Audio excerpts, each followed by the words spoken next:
¿Cuáles son las perspectivas para México, Argentina y Brasil? Al parecer, proyecciones mixtas. Argentina, en una crisis continua, irá a las urnas.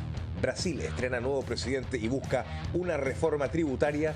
Y México, según la Asociación de Bancos, podría crecer un 3%. ¿Qué pasa con el resto de la región? Lo conversamos. Nos conectamos de inmediato con Ben Ramsey, director de investigaciones económicas para América Latina en JP Morgan. Ben, gusto de saludarte. ¿Cómo estás? Muy bien, muchas gracias por la oportunidad de estar con ustedes. ¿Cómo están? Siempre es un gusto conversar contigo.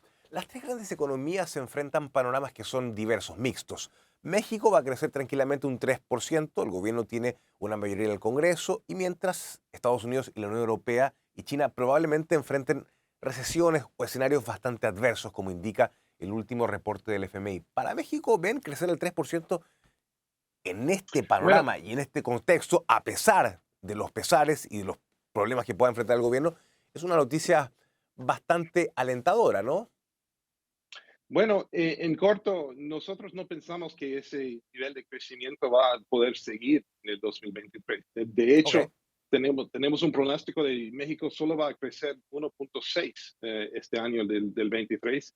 Y básicamente estamos pensando que está enfrentando unos desafíos, tanto por lo que has mencionado, que Estados Unidos y China sí están con unas perspectivas más difíciles y sí estamos pensando de que por el momento, los problemas del COVID están impactando de forma bastante importante la economía china y en Estados Unidos, que obviamente es el socio más importante para México, estamos viendo probabilidades de una recesión. Entonces, esa demanda externa tan importante para la economía mexicana, vemos que va a básicamente restar del crecimiento.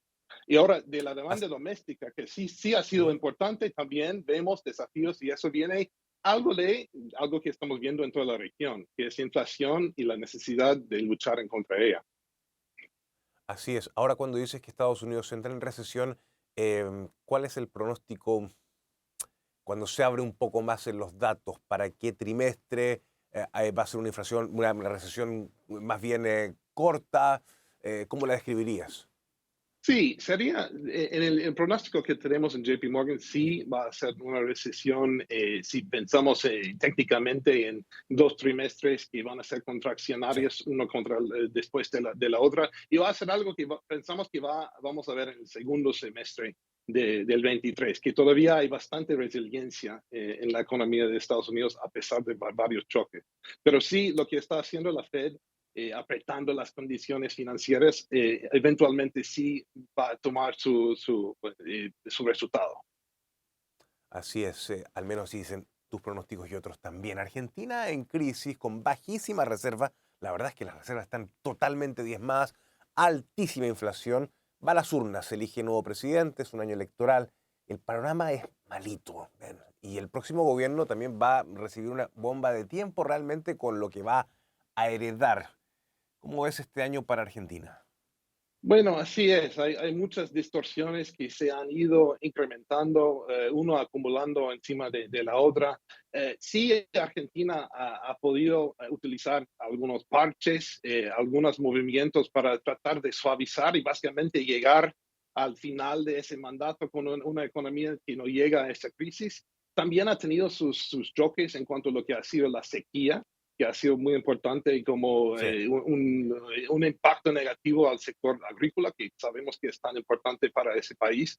Básicamente estamos pensando de que esa situación sí puede normalizar en el 23, es una apuesta, pero sí pensamos que eso sí puede ayudar a apoyar a Argentina a llegar a al final del mandato sin a una crisis mayor, pero la inflación básicamente está bastante desanclada. El hecho es que hay un financiamiento monetario que ellos no pueden terminar porque es la única forma de al final de financiar más gasto público, aunque también hay unos ajustes en acorde con el acuerdo con el Fondo Monetario que van a tener como otra contracorriente ahí. Así que estamos viendo una economía descalentándose. Y Argentina sí llegó a tener crecimiento importante en el 21, en el 22.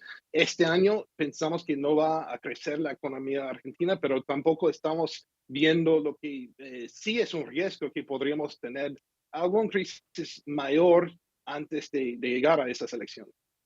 Claro, pero el crecimiento del 21 y del 22, hay que decirlo, un crecimiento un tanto de rebote, producto de lo que pasó en el 20. Ahora, Sin duda. la gestión de Massa, ¿cómo la calificas? El ministro de Economía, el superministro de Economía, Sergio Massa. Bueno, una tarea fácil que tiene el Mm, ministro Massa, eso todos sabemos. Yo creo que con la necesidad de balancear, bueno, muchos imbalances económicos y muchas presiones políticas, no podemos realmente calificar lo que es un desafío sumamente difícil si es que sí pueden llegar a elecciones evitando con tantas vulnerabilidades una crisis mayor. Yo creo que eso sí tendríamos que calificarlo de alguna forma como un éxito. Ahora, pasando a Brasil, Lula ha asumido la presidencia esta semana y busca una reforma tributaria. El endeudamiento, lo sabemos, es alto y las arcas fiscales son bastante escasas. Digamos, la caja fiscal no es tan generosa como en sus primeros gobiernos. ¿Cómo ven el panorama para Brasil? Lula es un gran articulador político y por otra parte, digamos, es probable que pueda armar consensos para pasar un proyecto de reforma tributaria. Ahora el problema es, ¿qué va a decir esa reforma tributaria, no? Sí. Bueno, tenemos que acordarnos que las restricciones fiscales que ha tenido Brasil han sido algo autoimpuestos, impuestos por los mercados, porque claramente las tendencias fiscales de deuda de Brasil luego de la administración de Dilma estaban yendo en un camino altamente insostenible. El techo de gasto que ellos autoimpusieron, que fue básicamente también impuesto por los mercados, eh, dio una restricción que Lula entrando como su primera medida, básicamente utilizando su capital político, parece que va a poder tumbar con enmendiendo la Constitución. Yo creo que eso sí ha generado algo de desconfianza en cuanto a cuál administración Lula vamos a tener. O sea, la primera o la segunda o algo aún más parecido a la administración de Dilma. Yo creo que Lula está bastante consciente de lo que ha pasado en el pasado en Brasil, en esas administraciones. Yo creo que también está tratando de balancear varios factores. El hecho de que con las preocupaciones de que la parte fiscal podría ser descuidado, está tratando de alguna forma con más impuestos ver que sí va a haber un approach algo prudente en ese aspecto. Eh, es algo que debemos reconocer, o sea, es algo que yo creo que sí hay varios factores que él está tratando de llevar a la mesa para mostrar que Brasil Así es. puede tratar de invertir, puede tratar de crecer más, pero no va a hacer las cosas de forma sin estar consciente de la prudencia. Así es, así es. Cuadratura difícil, mayor presión fiscal y por otro lado, tratar de retomar senda de crecimiento, todo un desafío. Ben Ramsey, director de Investigaciones Económicas para América Latina en JP Morgan, gracias por estar con nosotros esta semana. No. Hasta pronto. Muchísimas Feliz gracias a año. ustedes.